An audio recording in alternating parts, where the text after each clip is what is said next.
বাচ্চা মারা গেছে বলা কথা। তাহলে এই জিনিসগুলি আপনারা বাচ্চাদেরকে দেবেন না। বাচ্চারা খেতে না চাইলে জোর করে খাওয়াবেন।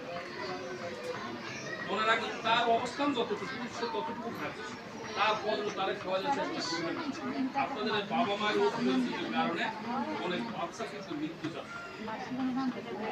ইসলামী আন্দোলন হিসাব চরমনায় হাত পাকা পদে আমরা অবিরাম ভাবে এই সমাজ প্রতিষ্ঠার লক্ষ্যে আমরা কাজ করে যাচ্ছি।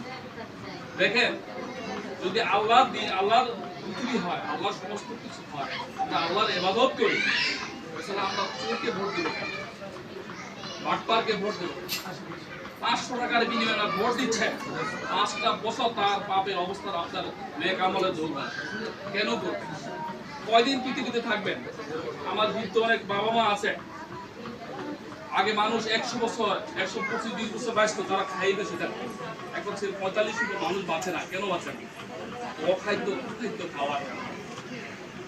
আপনারা যদি সজাগ থাকেন, বাচ্চাদের কাছে সচেষ্ট থাকেন, তাহলে এই বাচ্চাগুলি আগামী দিনের জন্য নেতৃত্ব দিতে পারে, সুপ্রতিষ্ঠা করতে পারে, কোরআনের আইন প্রতিষ্ঠা করতে পারে।